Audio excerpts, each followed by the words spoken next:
Olá, pessoal. Bom dia para vocês. São 7 horas em ponto. Hoje é dia 13 de agosto de 2025, aniversário da minha mana Adriana. Então, felicidade para a Adriana e para todos os aniversários antes do dia. E nós teremos aqui uma quarta-feira hoje muito importante sobre todos os aspectos, né? A começar pelo anúncio do pacotaço do governo federal, que vai somar 30 bilhões de reais nesse comecinho aqui para ajudar as empresas que foram prejudicadas pela estapafúrdia sobre a taxação decretada pelo governo Trump, né? Como punição pelo fato de que o Brasil vai engaiolar, botar na cadeia um delinquente institucional chamado Jair Messias Bolsonaro, protegido do protoditador dos Estados Unidos, Donald Trump, né? Então vai ser uma quarta-feira muito especial o dia de hoje, né? E nós temos ainda no Brasil a repercussão desse processo desse desvelar ou do revelar, né, da profundidade da imbricação entre redes sociais e pedofilia, né, que foi despertado aí pelo Felca, aquele influencer que era um sujeito que fazia vídeos engraçados na internet, resolveu falar sério e falou grosso para mais de 30 milhões de pessoas, fazendo movimentar a máquina parlamentar, o Ministério da Justiça, enfim, todo mundo saiu numa correria louca aí atrás de tentar mitigar essa situação absurda, né, da exposição de crianças na internet, muitas vezes apoiada pelos próprios pais, o que é mais impressionante. Então, o governo federal anunciou que vai mandar uma sugestão de projeto de lei ao Congresso. Por iniciativa do presidente Hugo Mota, também a Câmara dos Deputados prometeu atuar no sentido de coibir esse tipo de coisa.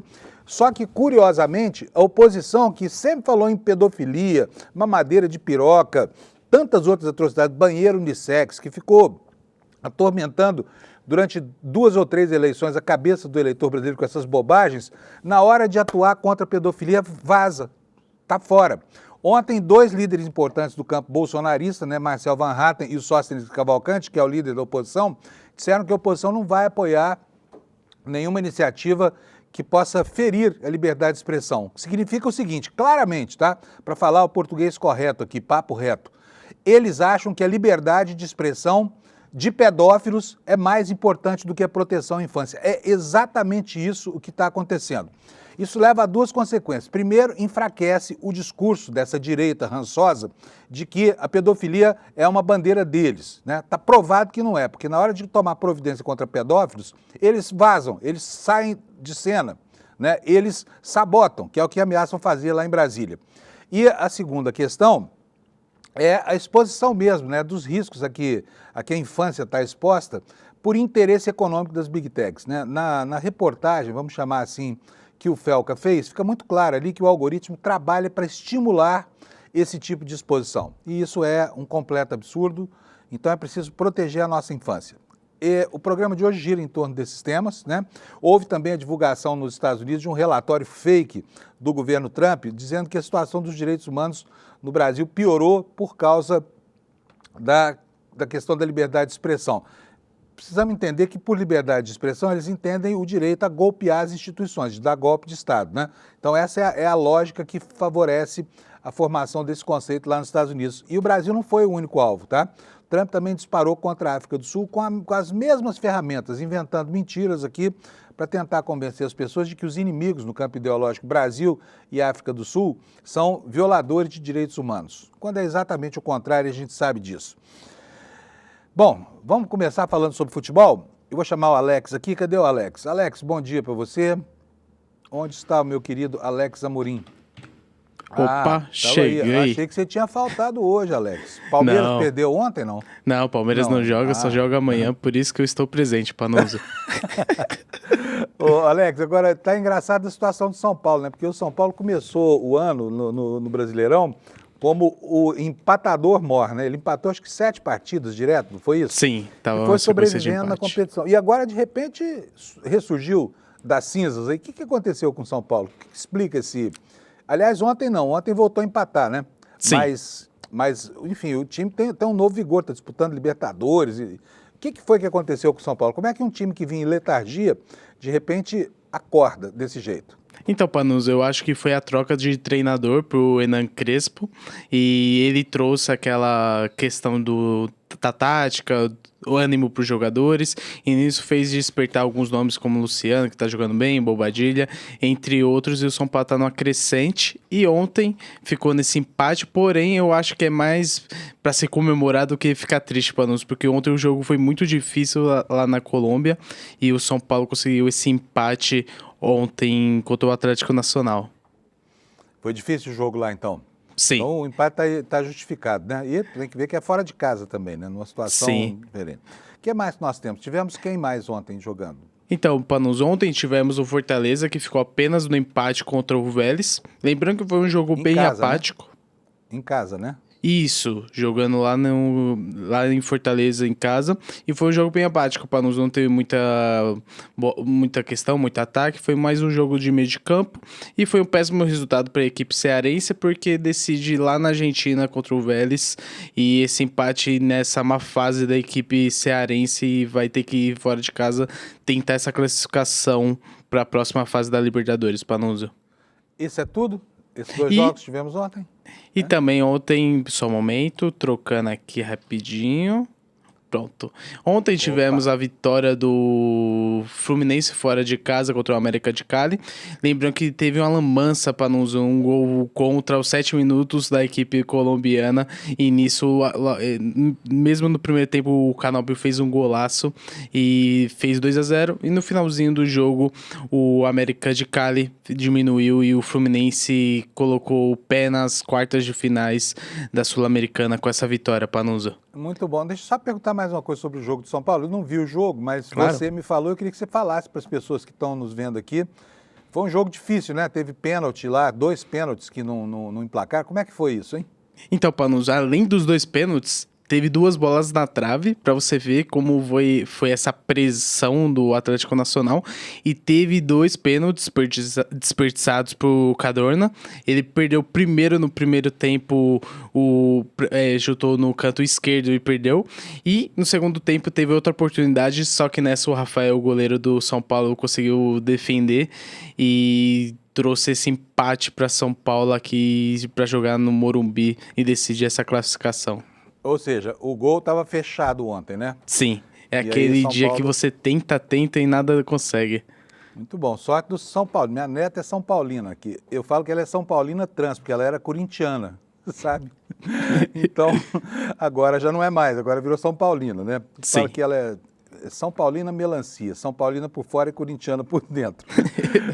Beleza, Alex. Valeu, Panuso, bom programa. Tchau, tchau. Um abraço para você, obrigado, viu? O Alex continua aqui com a gente na direção de TV do nosso programa e nós vamos agora falar sobre a meteorologia. Gente, eu não lembro de um inverno tão frio quanto esse nos últimos anos. Quando eu cheguei a São Paulo, fim dos anos 70, né? Muito tempo dos dinossauros ainda. Havia garoa aqui, garoa era um fenômeno recorrente. Havia frio também no inverno, mas depois disso, não me lembro de um inverno tão frio quanto esse, né? Com essa sucessão de frentes frias que tá acontecendo.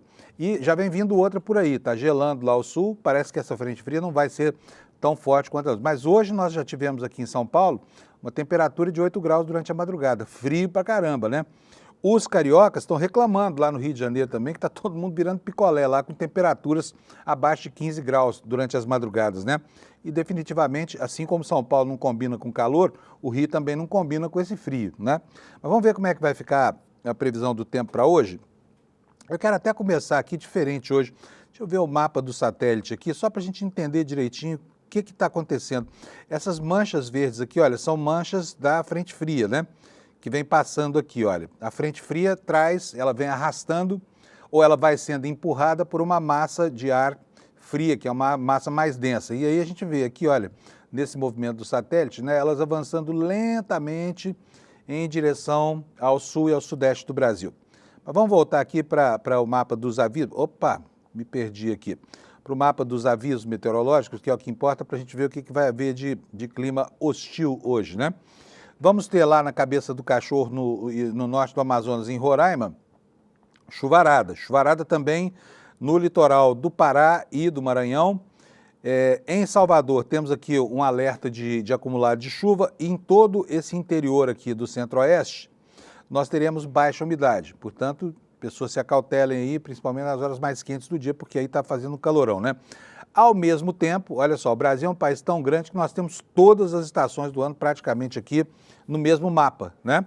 E, bom, aqui nós temos, olha, um alerta de geada no estado de Santa Catarina e no norte do Rio Grande do Sul, serras gaúcha e catarinense, né? Região de frio, Urubici, São Joaquim, Companhia Limitada, continua frio com risco de geada. Pode gear também no sul de Minas, tá aqui região da raiz da Serra da Mantiqueira, né, na divisa de São Paulo com Minas Gerais e também Rio de Janeiro com São Paulo e Minas. Então, previsão de geada. Depois a gente vai ficar sabendo se já geou nessa madrugada aqui. E é isso o mapa dos avisos, né, do tempo mais hostil do Instituto Nacional de Meteorologia. Agora vamos ver as temperaturas aqui para saber a quanto elas chegaram na madrugada e a quanto elas chegarão nas horas mais quentes do dia. Porto Alegre começou com 8 graus Celsius, a mesma temperatura aqui de São Paulo, e vai ter 21 graus durante a tarde. Em Florianópolis, a mínima foi de 11 e a máxima será de 20 graus Celsius. Curitiba, geladeira do Brasil, começou o dia com 5 graus, a temperatura vai chegar a 22. Em São Paulo, mínima de 10, olha, a mínima foi menor, tá? Eu asseguro para vocês, 8 graus, estava marcando hoje nos termômetros aqui do caminho meu até o ICL. E a máxima hoje vai ser uma tarde quente, você vai poder tirar o seu casaco, 26 graus. Lá no Rio de Janeiro, mínima de 14, máxima de 24, isso aqui para os cariocas ainda é um inverno rigoroso, né? Em Vitória, tempo nublado, temperatura mínima de 18, máxima de 25 e aí para cima já começa o calor. Olha, nós temos aqui ó, a previsão de chuva, pode chover em todo o litoral do Nordeste, tá? A exceção de Fortaleza, né? E a temperatura variando aí no gradiente de sempre, entre 20 e poucos graus e 26, 28 graus em todas as capitais, tá bom? Vamos ver aqui, Campo Grande, Mato Grosso do Sul, mínima de 12, bem fria madrugada por lá. A máxima, no entanto, vai chegar a 30 graus Celsius. Goiânia teve 11 na madrugada, vai chegar a 32, já voltando à sua temperatura habitual. E Brasília, de madrugada 9 graus, de dia vai a 27 graus. Esta é a previsão do tempo para o dia de hoje no Brasil. Vamos agora ver as notícias, que é o que você está esperando, né? São 7 horas e 12 minutos. Vamos começar, como sempre fazemos aqui, pelo portal do ICL, o iclnoticias.com.br. E aqui na manchete principal, o anúncio, né, do pacotaço que o governo está preparando para auxiliar empresas, especialmente pequenas empresas prejudicadas por essa chantagem que os Estados Unidos estão fazendo para tentar atuar contra a punição de Bolsonaro. É o preço do trabalho antipatriótico, né, do traidor da pátria Eduardo Bananinha Bolsonaro. Vai custar 30 bilhões de reais. Esse dinheiro dá para construir um trem-bala, tá? Entre São Paulo e Campinas. Só para você ter uma ideia da dimensão do estrago, né? Aliás, entre São Paulo e o Rio de Janeiro. 30 bilhões de reais, é dinheiro pra caramba. É o que custou a iniciativa desse chantagista e do estelionatário que trabalha junto com ele, Paulo Figueiredo, né? Um homem que está lá nos Estados Unidos, não só pelo que tem feito contra as instituições brasileiras, mas principalmente fugido da justiça, porque ele está devendo a justiça brasileira aqui, visto que andou lesando um monte de gente com um empreendimento que levaria o nome de Trump Tower do Rio de Janeiro. Mas enfim, vamos para os outros destaques, depois a gente detalha tudo isso para vocês, tá? Aqui, a manchete da suprema heresia. Isso não é um paradoxo, isso não é uma contradição, isso é um completo absurdo, né? Depois do discurso moralista de anos, falando, como eu disse, de mamadeira de piroca, de pedofilia, dizendo que os professores nas escolas públicas querem transformar os alunos em gays terríveis, eles agora querem proteger os pedófilos. É isso mesmo que você está ouvindo, tá? Essa é a tradução, é a melhor tradução para a primeira reação de parlamentares, como por exemplo, o Sóstenes Cavalcante, que é pastor, tá? Fala em Deus o tempo inteiro, Velho Testamento, Novo Testamento, mas é um pastor que não quer atuar contra a pedofilia quando tem a chance de fazer isso. Já se colocou aí dizendo que, não, imagina, se tiver que regular Big Techs aqui, nem vem com essa conversa. Portanto, o importante é garantir a liberdade de expressão dos pedófilos. Isso é mais importante para essa gente completamente paradoxal, né?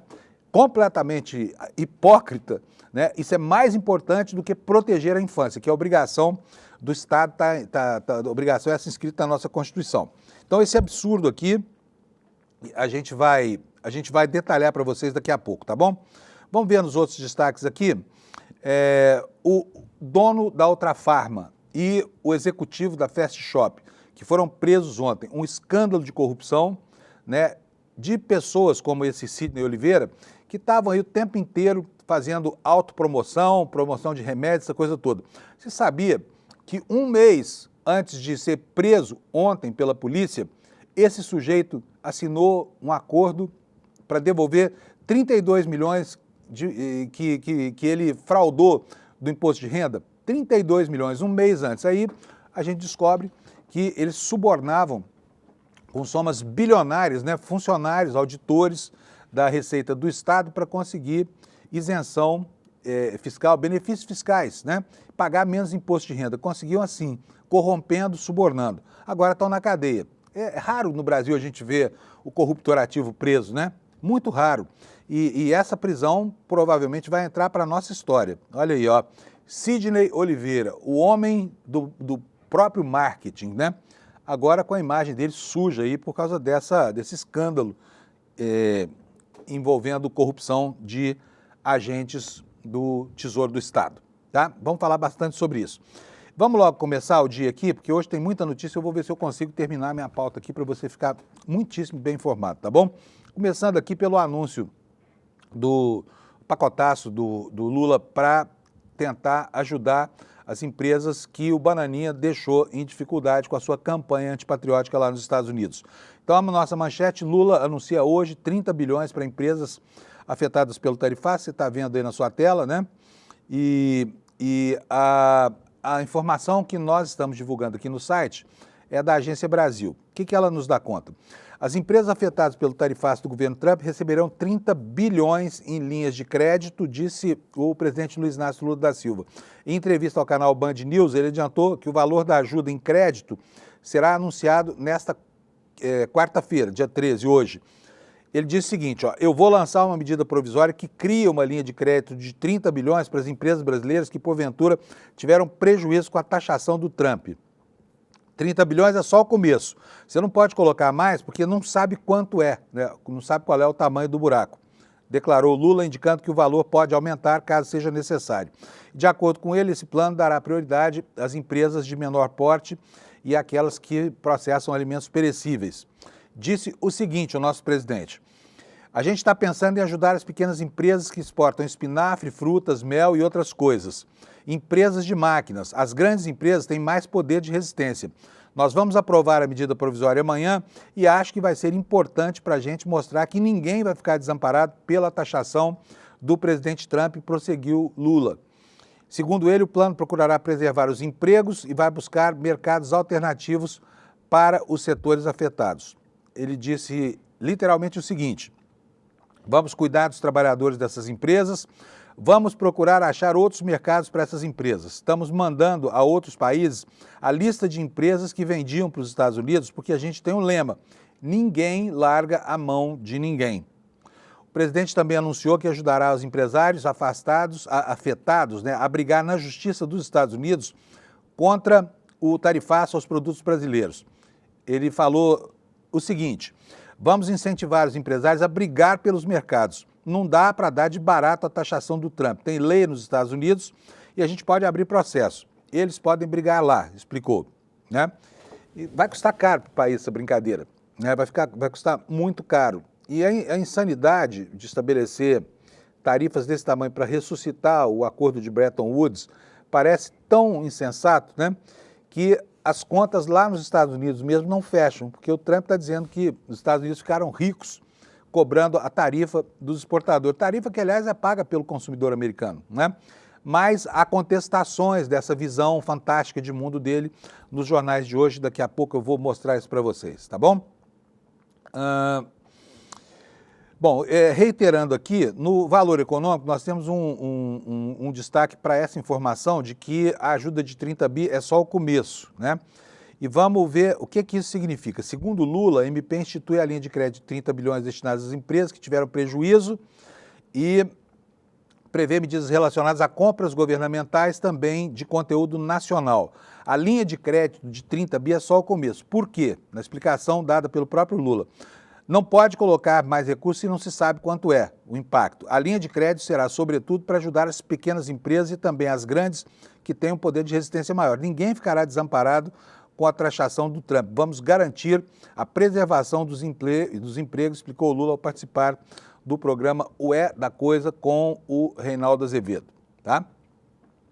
E o que mais que pode acontecer? O que mais que pode acontecer? Vocês acham que vai ficar só nisso? Porque a lei Magnitsky, a chantagem da sobretarifa, da sobretaxa, nada disso demoveu o Supremo Tribunal Federal de prosseguir com o julgamento do líder do golpe de Estado no Brasil, Jair Messias Bolsonaro. O processo continua seguindo.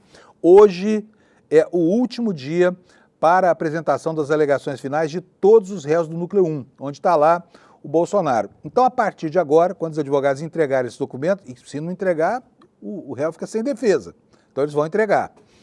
Mas, a partir de hoje, começa a contagem regressiva. A gente não sabe qual vai ser a extensão dessa contagem regressiva, mas, em tese, agora é só o ministro Alexandre de Moraes apresentar o seu voto, né? A Procuradoria-Geral da República se manifestar sobre as alegações finais e o ministro Alexandre de Moraes produzir o seu voto, que vai ser o voto que servirá como base para esse julgamento. O julgamento, então, pode acontecer a qualquer momento, mas o próprio Supremo Tribunal Federal já antecipou que seria em setembro, né? Portanto, nós teremos, porque o cronograma está sendo cumprido, as agendas estão sendo cumpridas, o ritmo é célere e tudo que foi combinado até agora aconteceu de verdade, então nós teremos no começo de setembro o Bolsonaro condenado. Significa que ele vai preso já em setembro? Não significa, porque eles têm direito a 2 embargos, né? Embargos infringentes, se for o caso, e embargos de declaração pedindo esclarecimento de detalhes da sentença, que acontecem como medida formal em praticamente todas as vezes em que o réu é condenado. Então, uma medida meramente procrastinatória que não deve surtir nenhum efeito, mas tem sempre um elemento surpresa nessa história, né? Por exemplo, o comportamento de Luiz Fux é algo que a gente vai ter que esperar para saber como é que é. O queridinho dos bolsonaristas agora, que tem uma bancada de 3 no colegiado de 11 do Supremo Tribunal Federal, é o que se diz a boca miúda lá em Brasília, tá? Mas, enfim, vamos voltar aqui para o assunto que eu preciso falar para vocês, que é a expectativa do governo brasileiro com relação a novas medidas de sabotagem do governo Trump, né? Já falei para vocês que ontem saiu um relatório lá, um relatório que está sendo espinafrado, inclusive, pela imprensa americana, dando conta de que o Brasil é um país que teve uma queda na qualidade de seus direitos humanos, né? Mas vamos saber agora, numa matéria do Platô BR, o que pode vir por aí. A reportagem diz o seguinte: olha, o governo Lula está esperando outros movimentos de Trump na América do Sul. O Palácio do Planalto está apostando nos bastidores que o presidente dos Estados Unidos vai tentar interferir nas eleições de países como Colômbia e Chile com o objetivo de enfraquecer os partidos de esquerda na região, né? Outra vez a doutrina Monroe aí atuando como o grande cacete, o big stick americano, agora com interferência direta no campo eleitoral. Nunca foi tão descarado o imperialismo como é agora, né? Auxiliares do presidente Lula da Silva já dão como certa a interferência do presidente Donald Trump nas eleições presidenciais que ocorrerão na América do Sul ainda em 2025 e até no ano que vem, quando o Brasil mesmo vai para as eleições. Bolívia e Chile escolherão os próximos presidentes até o fim do ano. Na Colômbia e no Brasil, as eleições ocorrerão em 2026. Trump, avalia os auxiliares do presidente brasileiro, deve declarar apoio aos candidatos de direita em todos os 4 países e sinalizar com possíveis benesses, semelhantes às concedidas à Argentina de Javier Milei, como a isenção de vistos para a entrada nos Estados Unidos. Aqui eu vou fazer um comentário pessoal antes de seguir na leitura do texto com vocês. Eu, por exemplo, não quero ir para os Estados Unidos, não vou para aquele país agora. O que vai fazer um turista brasileiro lá? A propósito, esse tipo de atitude, essa que eu estou dizendo, né, reproduzida aí aos milhões por gente que está assustada com a escalada de autoritarismo por lá, já privou a indústria do turismo americana de faturar 12 bilhões e meio de dólares no primeiro semestre do ano. Uma queda que deixou em dificuldade o setor do turismo por lá, tá? Por quê? O turista não aparece, não sabe se vai poder entrar, não sabe se vão vasculhar as redes sociais dele, não sabe se um simples comentário sobre alguma coisa que diga respeito à direita mundial ou ao governo Trump pode fazer com que ele seja deportado, preso e deportado algemado de lá. Então ninguém quer se arriscar. Eu, por exemplo, não vou aos Estados Unidos porque eu acho que aquele país é o fim da picada hoje em dia. Mas vamos lá, seguindo aqui com o texto do Platô BR, tá aqui, ó. Na Bolívia e no Chile, os governos de esquerda têm acumulado baixa popularidade. São reais as chances de vitória da direita. Na Colômbia, a crise da segurança pública fragilizou o governo do progressista Gustavo Petro. No Brasil, até o momento, Lula vê um aumento da sua popularidade diante da interferência comercial e política de Trump, mas os governistas temem que novas medidas da Casa Branca possam fragilizar o governo. Tá? Matéria aqui, análise do Platô para você. Vamos agora falar sobre movimentos internos aqui no Congresso Nacional. O Brasil foi sacudido por essa denúncia espetacular do Felca, né, que eu não conhecia. Era um influencer que vivia de falar generalidades na internet, tirar sarro de gente, essa coisa toda. De repente, o garoto cresceu, virou gente grande, resolveu falar grosso na internet. A gente viu o que aconteceu com aquele documentário, com aquela reportagem, com aquele documento que ele produziu, demonstrando como os algoritmos das redes sociais levam pedófilos a encontrar as suas vítimas. Como esses algoritmos, como os softwares, né, que direcionam os conteúdos na internet, são favoráveis aos interesses dos pedófilos, né, levando crianças vulneráveis até esses sujeitos. Ele fez, se você não viu o documentário, ele produziu uma conta nova no Instagram, não estamos falando de deepfake não, tá? Uma conta no Instagram e em 5 minutos conseguiu programar o algoritmo, sugestionar o algoritmo para que fosse levado, né, cada vez mais profundamente para o mundo da pedofilia comercial ostentada por essas redes aí. E aí tudo isso despertou um debate enorme no Brasil, passou-se a falar claramente nos últimos 2 dias em regulação das redes sociais e o governo brasileiro, que sempre foi a favor dessa regulação, aproveitou a oportunidade, né? E aconteceram 2 coisas. Primeiro, o governo assumindo um compromisso no combate à pedofilia, compromisso claro, com medidas concretas, como essas medidas no campo legislativo. Houve também providências no Ministério da Justiça e agora a oposição perdeu a bandeira do discurso moralista sobre a pedofilia e se encontra num paradoxo, que é o seguinte: líderes importantes, como um pastor, Sóstenes Cavalcante, né? E outros, como Van Hatten, que não é pastor nem nada, mas enfim, é um bolsonarista de primeira linha, estão dizendo que vão sabotar qualquer iniciativa que coloque em risco a liberdade de expressão. De quem? Dos pedófilos. Eles não falaram isso literalmente, mas é exatamente isso que significa você se opor a qualquer medida que vise proteger a infância num país matizado como o Brasil, né? E diante do escândalo que foi a revelação de que os interesses econômicos das Big Techs, de repente, levam a uma valorização da pedofilia, facilitam a vida do pedófilo. E aí temos manchetes como essa que você vai ver aqui na tela. Oposição, por incrível que pareça, gente, quando a gente vê isso aqui, você fala assim, não é sério, não é possível. Mas esses caras falaram a vida inteira de banheiro unissex, de mamadeira de piroca, falaram o tempo inteiro de proteção à família, né, à família tradicional. E agora esses caras estão se opondo a criar dificuldades para que os pedófilos encontrem suas vítimas. Parece que faz sentido para você? É uma guinada, né? Mas é bom, porque o campo progressista pode finalmente mostrar como é que se combate esse tipo de coisa e adotar essa bandeira, que é uma bandeira cara da extrema-direita. Eu vou ler para vocês aqui um trechinho da reportagem aqui no site do ICL e depois, se você quiser ler o restante, você vai no iclnoticias.com.br, tá bom? Esse aqui é o pastor Sóstenes Cavalcante, tá? É o carioca, tá aí. Está muito à vontade para falar que a liberdade de expressão é mais importante do que a proteção à infância. Vamos ver como é que isso se processa aqui nas formalidades do jornalismo. Líderes da oposição na Câmara ameaçam obstruir a votação do projeto que trata da chamada adultização de crianças, um termo usado para se referir à exposição precoce de menores a conteúdos e comportamentos de adultos nas redes sociais. Esse projeto foi protocolado como prioridade na reunião de líderes da Câmara que foi realizada ontem, terça-feira. A mobilização sobre o tema ganhou força depois que o influenciador Felipe Bressanin Pereira, que é conhecido como Felca, publicou o vídeo dele no último sábado denunciando o influenciador paraibano Ítalo Santos por exploração de menores e alertando para os riscos de exposição infantil nas redes sociais.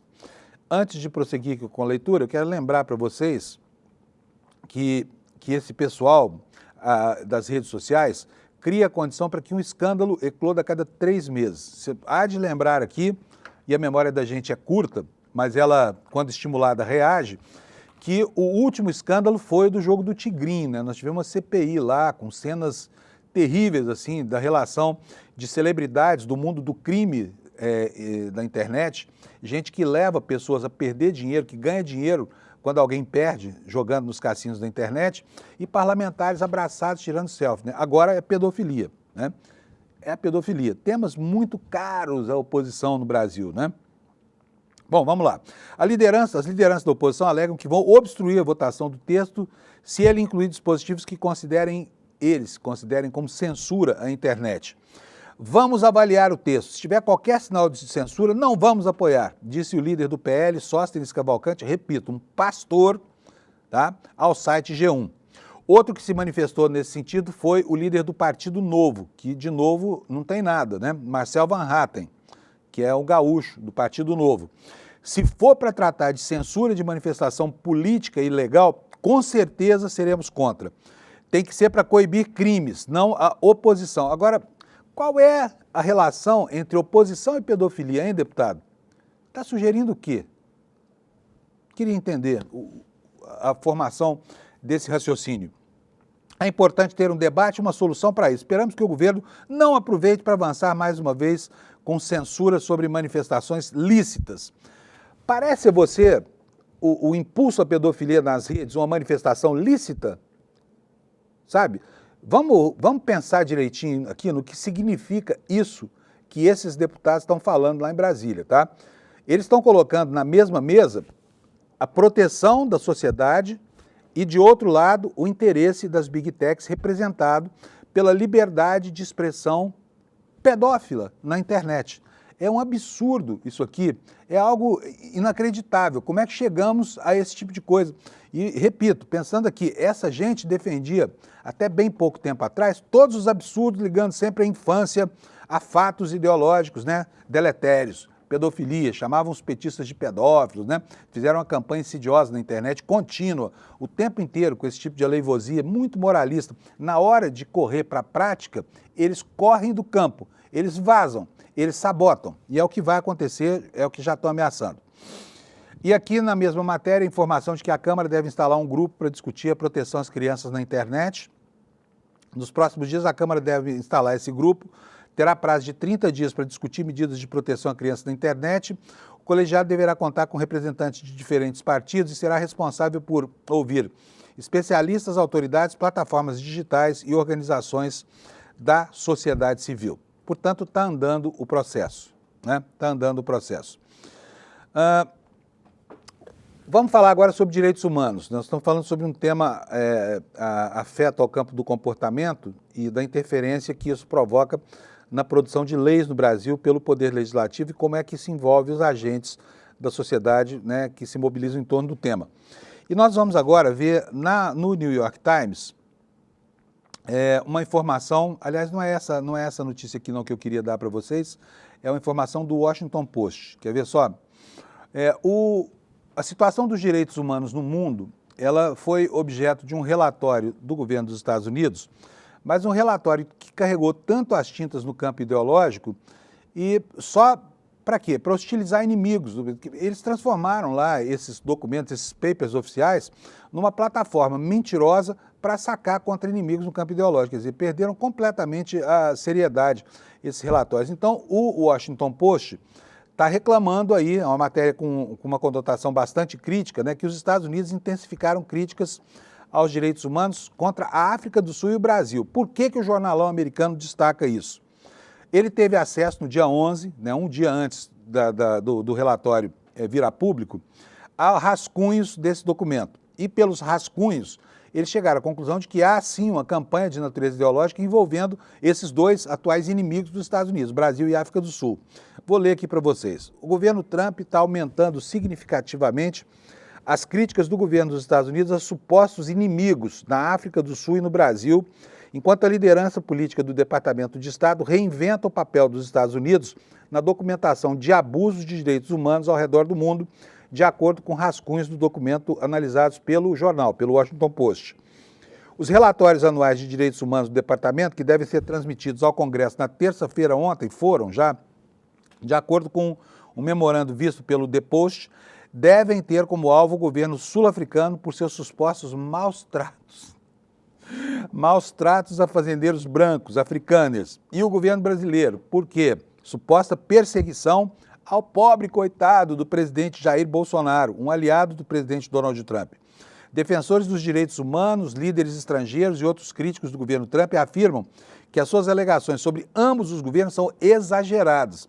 Quem está falando isso, gente, eu repito, sempre aqui, olha, não é o jornal do Partido Comunista Chinês, tá? É o The Washington Post, o jornal do Jeff Bezos, tá? Que é Big Techer, né? O que ele está falando aqui? Defensores de direitos humanos, líderes estrangeiros e outros críticos do governo Trump afirmam que suas alegações sobre ambos os governos são exageradas. O Post também revisou rascunhos de relatórios vazados para El Salvador, Israel e Rússia. Vocês sabem o que está acontecendo nesse país, né? Só para refrescar a memória de todo mundo, El Salvador é aquela republiqueta centro-americana que terceirizou para os Estados Unidos a construção do primeiro campo de concentração para onde começaram a ser enviados expatriados, né, que viviam nos Estados Unidos, que o governo Trump não quis devolver para os seus países de origem, né? Está recebendo 6 milhões de dólares de aluguel, para quê? Para manter gente encarcerada e dizem os presos que conseguiram se fazer ouvir, para aplicar a aflição da tortura, a gente que está sendo apenada num país estrangeiro só porque vivia ilegalmente nos Estados Unidos. Bom, o Departamento de Estado se recusou a comentar diretamente os rascunhos dos documentos, mas na semana passada emitiu uma ampla defesa da mudança de prioridades do governo. O que disse o Departamento de Estado dos Estados Unidos? Governos em todo o mundo continuam a usar a censura, vigilância arbitrária ou ilegal e leis restritivas contra vozes desfavorecidas, muitas vezes por motivos políticos e religiosos. Mas aqui, antes, a informação de que países que efetivamente não estão nem aí para direitos humanos não foram sequer abordados. Por quê? Porque são aliados do governo americano, né? Então vamos lá. El Salvador, Israel e Rússia. Documentos eliminam descrições anteriores de abusos, incluindo corrupção governamental, abuso de prisioneiros e perseguição de indivíduos LGBT. Matéria do The Post, reclamando aqui de critérios ideológicos que o governo americano vem adotando para fustigar os inimigos e para justificar as suas ações. Isso aqui me lembra muito a guerra do Iraque, viu? 2003, né, quando os Estados Unidos inventaram que o Iraque tinha bombas terríveis, né, bombas químicas, armas químicas e biológicas, e que isso era uma ameaça para o planeta. E aí deflagraram a guerra do Iraque, né, e com uma mentira clássica. E agora essa mentira clássica é usada para fustigar a gente aqui dos países que hoje o governo dos Estados Unidos considera inimigos no campo ideológico, tá? Olha, vou voltar aqui ao assunto dos direitos humanos para falar um pouquinho mais sobre o vídeo do Felca, né? Hoje no UOL tem uma matéria bem interessante falando que esse vídeo uniu a Câmara, apesar dessa dissensão que houve aí nas manifestações do pastor Sóstenes Cavalcante e do Marcel Van Hatten, né? O que diz aqui a matéria? O vídeo do influenciador Felca uniu políticos de direita e esquerda contra a adultização de crianças, mas reacendeu a discussão sobre regulação de redes sociais, tema que não é consenso na Câmara. O que aconteceu? Parlamentares de direita são contra incluir a regulação das redes em projetos sobre a defesa de crianças. Para deputados e senadores bolsonaristas, o vídeo do Felca representa uma cortina de fumaça. Imagina isso, uma cortina de fumaça, para criar regras para as plataformas. Nunca foi pelas crianças. Estamos atentos e todos saberão da verdade, disse quem? O moleque de Minas, o deputado Nicolas Ferreira. Os líderes partidários firmam um acordo para discutir o tema, uma comissão especial será criada na Câmara, já informei para vocês, terá 30 dias de prazo, né? E haverá a criação de um grupo de trabalho com parlamentares especialistas para elaborar um projeto que possa ir à votação ao longo desses próximos 30 dias, né? Por outro lado, nós temos aqui uma matéria no Brasil de Fato, informando como é que está a situação de pessoas que efetivamente entregam a vida para a defesa dos direitos humanos. Olha só, pelo menos 55 pessoas que atuam na defesa de direitos humanos no Brasil foram assassinadas entre 2023 e 2024. Essa informação conta de um estudo chamado Na Linha de Frente, divulgado segunda-feira por organizações como a Justiça Global e a Terra de Direitos. Além de assassinatos, esse estudo mostra que houve 96 atentados, olha que números impressionantes aqui, 175 ameaças, e 120 episódios de criminalização. Ao todo foram identificados 486 casos de violência, 298 em 23 e 188 no ano passado. E aí, o que é que diz o coordenador de uma das entidades da Terra de Direitos? Ele se chama Darcy Frigo. Ele falou o seguinte: percebemos na realização desta segunda edição que a violência contra defensoras e defensores persiste. Não basta uma esfera do poder público atuar na defesa dos direitos humanos no âmbito do Executivo Federal, por exemplo. Ele lembra que, de acordo com o levantamento, existem forças políticas regionais ou locais que se mobilizam para bloquear esses avanços usando da criminalização por meio do Poder Judiciário ou então a coação pela simples violência, né? Pois é. Vamos falar sobre os achaques agora, né? A corrupção deslavada de empresários desonestos que se valem desse argumento da corrupção para conseguir o que querem dos donos do poder ou da mera burocracia, né?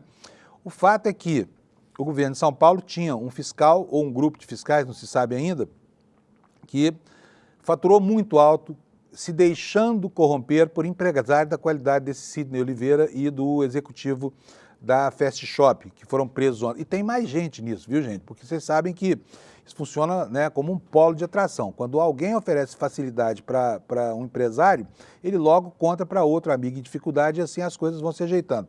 Tanto que na conta da mãe desse fiscal foram encontrados 2 bilhões de reais. Uma senhora que não tinha nada na vida 2 anos antes, de repente aparece como uma nova bilionária no Brasil. Mas vamos para a matéria aqui, matéria do site do ICL. Dono da rede Ultrafarm e diretor da Fast Shop são presos em uma operação do Ministério Público de São Paulo. Eu vou ler rapidinho, porque essa notícia com certeza você já sabe, mas se não sabe, vai saber agora.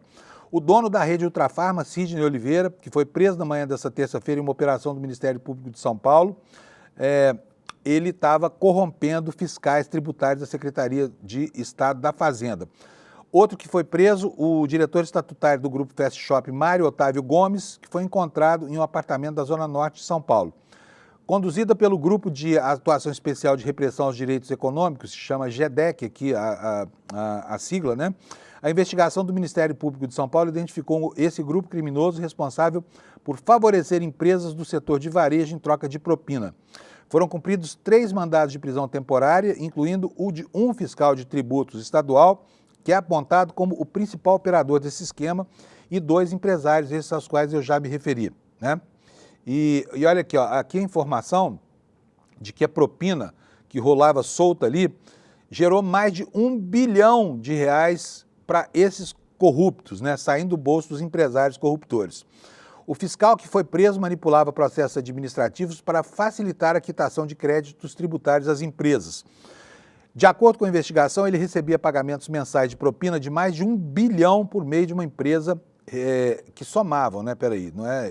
Que somavam mais de 1 bilhão, por meio de uma empresa registrada em nome da mãe dele. Quer dizer, o cara, além de ser um corrupto, ainda botou a mãe na confusão. Outro preso é o diretor estatutário do Grupo Fast Shop, Mário Otávio Gomes, encontrado em um apartamento da Zona Norte, como eu já informei, e outros mandados de busca e apreensão foram cumpridos, tá?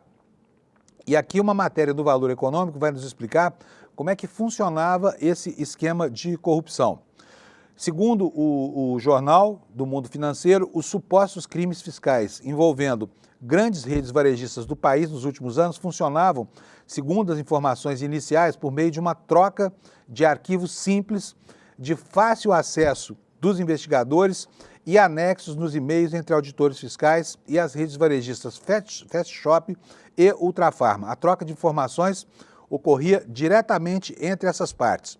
Pedidos de apoio da linha de frente dos varejistas junto ao suposto chefe do esquema, que se chama Arthur da Silva Neto, eram respondidos de forma rápida e muitas vezes em poucas palavras, de maneira curta, quando se tratava de orientações da parte do auditor. E essa comunicação ativa está dentro das análises que estão sendo feitas pelo Ministério Público de São Paulo.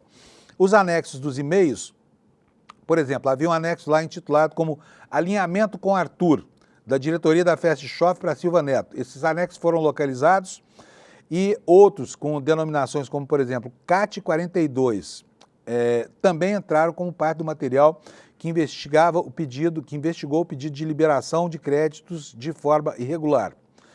E assim funcionava o esquema, quer dizer, havia um canal aberto entre os corruptores, né, esses empresários que foram presos, e os corrompidos. Ainda no valor econômico, aparece o nome de uma terceira empresa, que é uma rede de varejo aqui em São Paulo. Toda esquina praticamente tem essa rede, eles têm até uma plaquinha na fachada assim, pronuncia-se Oxo. Oxo é uma rede varejista, está em todos os bairros de São Paulo. Como é que essa rede acabou envolvida nessa trama? Documentos relativos à decisão da Justiça para avançar as investigações de supostas propinas de executivos da Ultrafarma e Fast Shop citam um possível contrato dos auditores integrado com a cadeia de supermercados Oxo, dos grupos Nós, cujo sócio é a FENSA. Segundo os documentos da decisão da Justiça pelas prisões anunciadas na terça-feira, o contador Aguinaldo de Campos, da empresa Smart Tex, usada nos supostos esquemas, é citado como testa de ferro desse auditor fiscal corrupto nas negociações com as empresas da Smart Tex com outras pessoas jurídicas. Campos era o responsável por conduzir as negociações, sempre cientificando Silva Neto sobre ela, segundo e-mails obtidos pelo Ministério Público, e essas mensagens também citam um contrato com a Oxo, diz o documento obtido pelo jornal Valor Econômico. Então, estão aparecendo outras empresas, provavelmente isso aqui vai se ampliar, né, até que todo o esquema seja desvendado. Olha, deve ter muita gente sem dormir hoje em São Paulo, hein? Porque você acha que o sujeito que monta um esquema desse, que vende serviço para pelo menos 3 empresários, está muito preocupado em que outros não saibam, né, da sua galinha de ovos de ouro fraudulenta, né? Vamos ver como é que esse auditor fiscal trabalhava? Olha, ele atuava, segundo o Valor, como coringa na fraude, e aqui tem um vídeo que eu não vou reproduzir porque nós não temos direitos autorais sobre ele, mas eu vou ler para vocês um trechinho da reportagem. O promotor do Ministério Público de São Paulo, João Recupero, afirmou que o auditor fiscal do Estado apontado como principal operador do esquema de corrupção era um coringa nas negociações. Ele, além de acelerar e liberar valores maiores do que o devido, lidava com todas as etapas e minúcias do processo e resolvia até outros tipos de problema que as empresas tivessem, como, por exemplo, conseguir data de uma audiência ou resolver questões da fiscalização. Ou seja, era um serviçal da corrupção, né? Ele fazia o serviço completo, resolvia todo tipo de pepino, afirmou o Recupero em uma entrevista ao jornal Folha de São Paulo, na qual afirma haver provas abundantes sobre a fraude. O supervisor da Diretoria de Fiscalização da Secretaria de Fazenda de São Paulo foi alvo de prisão temporária, como parte da Operação Ícaro, que investiga esse suposto esquema de propinas. Então tá aí, o cara era bom de serviço, viu? O cara era bom de serviço, porque ele resolvia tudo, né? Uma espécie de despachante ali, que cuidava de tudo, da propina, de outros desembaraços, marcava audiência e tudo mais. E aqui uma outra matéria ainda no Valor Econômico, falando que há uma quarta empresa, né? Além de Fast Shop e Ultrafarma, mais 2 empresas são citadas nesse investigatório, né? Nessa investigação. Vamos ver quem são essas empresas? O Ministério Público deve avançar nas próximas semanas a análise das irregularidades e olha só quem é que está implicado com isso aqui. Ó. Já foi identificado que o auditor buscou fechar contratos com a Rede 28 de postos de combustíveis e, uma vez mais, com a cadeia de supermercados Oxo. Né? Sobre a Rede 28, a documentação do MP que pede a prisão dos envolvidos informa que um ex-agente fiscal de rendas de São Paulo, que se aposentou em janeiro deste ano, auxiliava o Silva Neto, né, o chefe do esquema, nos supostos crimes da empresa. Então já são 4 empresas, tá? Ontem eram 2, agora já são 4. Bom, vamos deixar os escândalos para lá e vamos falar um pouquinho mais sobre a questão do tarifaço, né? Ontem o Lula se manifestou, ele voltou a falar grosso, né, pedindo punição para o Eduardo Bolsonaro. Isso também foi registrado uma vez mais aqui pelo Valor. Hoje você pode até estrear, falar, mas o Fábio só está falando do jornal Valor hoje. É que o Valor está informando bem a situação dessa crise, tá, gente? E nós já passamos aqui por vários outros órgãos. Mas vamos ver o que diz essa matéria aqui. O presidente Lula disse esperar que os filhos de Bolsonaro sejam julgados por traição à pátria, porque, segundo ele, instigam o presidente dos Estados Unidos, Donald Trump, contra o Brasil, como é óbvio, né? Como é óbvio. O governo brasileiro atribui ao deputado federal Eduardo Bolsonaro a articulação política que resultou na aplicação desse tarifaço indecente a produtores brasileiros e de sanções contra autoridades do judiciário. O que disse o Lula? O Trump está com o filho do Bolsonaro e outras pessoas instigando eles contra o Brasil. Acho que esses meninos estão cometendo crimes de traição à pátria e serão julgados no Brasil, disse Lula ao participar do programa do Reinaldo Azevedo, o É da Coisa da Band News. Não vou detalhar mais, não precisa. Se você quiser, você vai lá no site do Valor, a matéria está aberta, tá bom? E como é que os mercados financeiros estão se comportando? Você acha que em meio a essa saraivada de crise, né, com empresas brasileiras em dificuldade por conta dessa tarifa, o investidor brasileiro está com medo do que pode acontecer ou está tranquilão? A julgar pelo que aconteceu ontem no mercado financeiro, está tranquilo, porque olha só na sua tela aí, quer ver só? Dólar fecha no menor nível em 14 meses. Ibovespa tem forte alta após dados de inflação no Brasil e também lá nos Estados Unidos. Quer dizer que ontem foi um dia bom para quem gosta de apostar a favor da economia, né? E aqui o texto do Valor começa a detalhar o que aconteceu com cada uma das ações, né?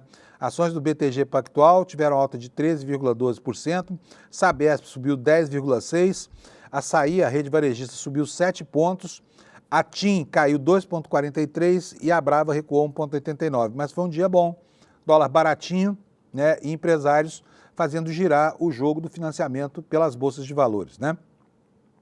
Enquanto isso, lá nos Estados Unidos, o Trump está dizendo aqui, olha, está na Forbes essa informação, tá? O que ela está dizendo aqui? Olha, que o Trump afirmou que as tarifas que ele impôs sobre produtos importados pelos Estados Unidos já arrecadaram trilhões. Só que a Forbes diz que essa conta não fecha, tá? O presidente americano enalteceria valores arrecadados com sua política tarifária, mas os números são repassados aos consumidores e o cálculo é mais complexo, diz aqui a Forbes. Rapidamente aqui, para a gente passar reto por esse assunto. O presidente americano afirmou nesta terça que as suas tarifas estão arrecadando trilhões de dólares, número que coincide com estimativas de alguns economistas sobre a receita que as taxas poderiam gerar, mas ao longo da próxima década, tá? E não só neste ano. Em um post na Truth Social, o Trump sugeriu que a sua política tarifária não causou inflação nem qualquer outro problema dos Estados Unidos, além de enormes quantias de dinheiro entrando nos cofres do nosso tesouro. No entanto, diz a Forbes, o presidente dos Estados Unidos omite que as taxas são pagas por empresas americanas para importar os produtos estrangeiros e os custos acabam sendo repassados aos consumidores. De acordo com dados divulgados pelo Departamento do Tesouro ontem, desde o início do ano fiscal, os Estados Unidos arrecadaram 142 bilhões, que dá 763 bilhões de reais, em receita através da cobrança de tarifas. O período termina em setembro.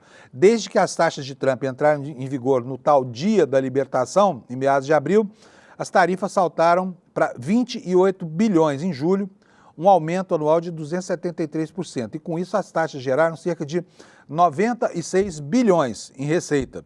Em junho elas renderam 27 bilhões, em maio 22 bilhões, em abril 16 bilhões. Portanto é um número muito diferente do trilhão que está sendo propagandeado lá pelo presidente dos Estados Unidos, né? E é só para lembrar aqui que nós tivemos na semana passada a demissão da chefe do IBGE dos Estados Unidos. Por quê? Porque anotou que houve uma retração do mercado de trabalho. O número desagradou o Trump e ele, né, com a sua vontade imperial, simplesmente demitiu a pessoa e disse que vai mandar rever essas estatísticas aí para que elas se adequem melhor ao gosto dele. Só por isso, né?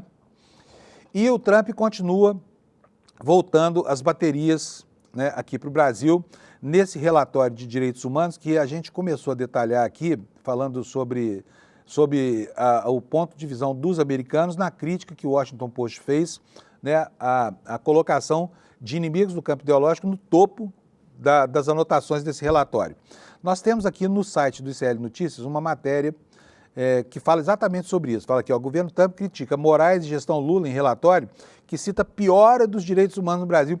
E aqui eu queria dividir com você a minha surpresa de ver a extrema-direita global falando em direitos humanos. Desde quando eles se preocupam com isso? Gente que preza a tortura, gente que preza a guerra, gente que está promovendo o morticínio que está acontecendo agora lá no Estado de Israel, na faixa de Gaza, né? Essa gente está falando em direitos humanos. Gente que acha que o que está acontecendo em El Salvador, em Porto Rico, não diz respeito ao campo dos direitos humanos. Mas o que acontece aqui em redes sociais que privilegiam a distribuição de pornografia infantil, isso afeta os caras que eles são muito sensíveis a isso tudo, né? Vamos lá. Matéria da Folha Press do site do ICL. Departamento de Estado dos Estados Unidos, sob comando de Donald Trump, fez novas críticas ao governo brasileiro. Afirmou que o governo reprimiu o debate democrático e restringiu a expressão de simpatizantes do ex-presidente Jair Bolsonaro, enquanto as cortes tomaram decisões que minavam a liberdade de expressão. Só que não falou que o Bolsonaro tentou um golpe de Estado. Quer dizer, isso não está em lugar nenhum do relatório. Dá golpe, tudo bem. Dá golpe, tudo bem. Agora, você condenar a divulgação de mentiras falsas e que estimulam a subversão, isso não pode, né? Isso não pode. O documento que foi enviado ao Congresso americano também diz que a situação dos direitos humanos se deteriorou em 2024, né? O governo censurou conteúdos online considerados em violação a ordens do Supremo Tribunal Federal, que instruíram as plataformas a remover conteúdos que supostamente disseminavam desinformação relacionada ao sistema eleitoral e as instituições judiciais ou que depreciavam autoridades judiciais com ameaças ou assédio online, é o que diz o relatório. Registros judiciais, aqui é uma mentira clássica, tá?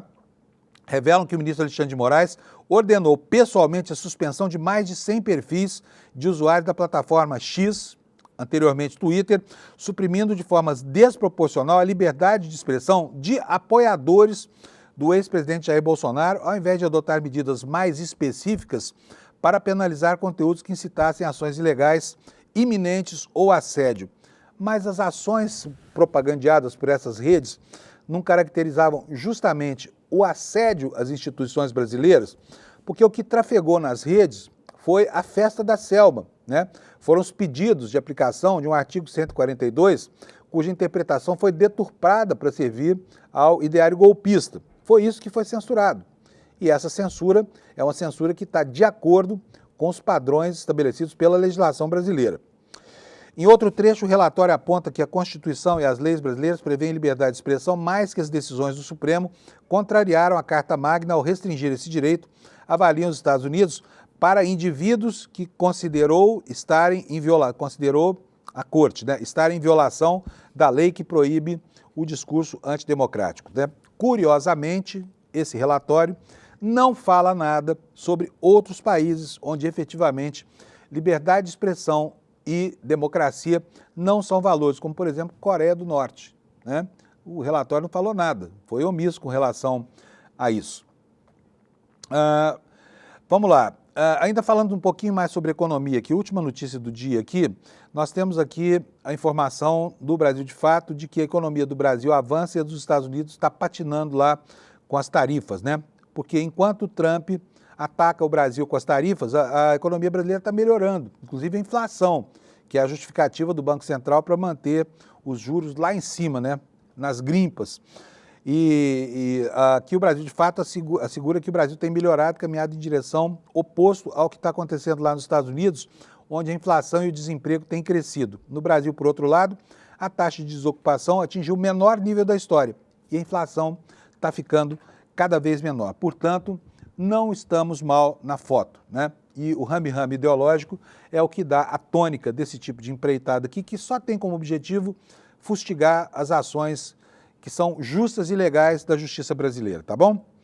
Pessoal, estou terminando aqui o programa de hoje, mas eu tenho um recado para você. Olha, vai começar a venda dos ingressos para o Despertar 2025, sabe? É um evento que é muito importante aqui para que aqueles que pretendem empreender despertem o seu espírito empreendedor, tá? Esse evento vai acontecer no dia 19 e no dia 20 de setembro. Os ingressos você já pode comprar, tá? Já pode comprar. E para comprar, você vem aqui, olha, icl.com.br/despertar, tá bom? Você vai participar de um evento espetacular, que já foi a reprodução de algo que tem sido muito bem sucedido ao longo dos últimos anos com a promoção do Eduardo Moreira e o envolvimento de toda a nossa equipe aqui do ICL, tá bom? Então, compre lá, faça lá já a reserva do seu ingresso, icl.com.br/despertar. Boa quarta-feira, a gente se encontra aqui amanhã, quinta-feira, às 7 horas da manhã. Obrigado pela sua audiência, até lá. Tem gente que ainda acredita que o Bolsonaro e a turma dele é simplesmente um bando de maluco que gosta de pegar o microfone e falar um monte de besteira. Agora, será que quando ele faz os ataques às urnas, quando ele faz os ataques ao STF, quando ele faz os ataques, né, aos líderes de partidos e ideologias que não são a dele, será que isso tudo sai da cabeça dele na hora? Ou será que existe um método? Será que existe um programa para poder minar e, no final das contas, destruir uma democracia? A melhor pessoa do mundo para nos ensinar sobre isso é Daniel Ziblatt. Ele é professor de Harvard e escreveu o best-seller Como as Democracias Morrem, livro que atingiu o primeiro lugar em quase todos os países do mundo democrático. Ele, Daniel Ziblatt, vai dar uma aula com exclusividade para o ICL no dia 28 de agosto. Uma chance única da gente poder aprender com um dos maiores intelectuais do mundo de graça. Aprender com um dos melhores professores do mundo de graça. Com tudo ali fácil para a gente poder entender, não tem outro lugar, é só no ICL.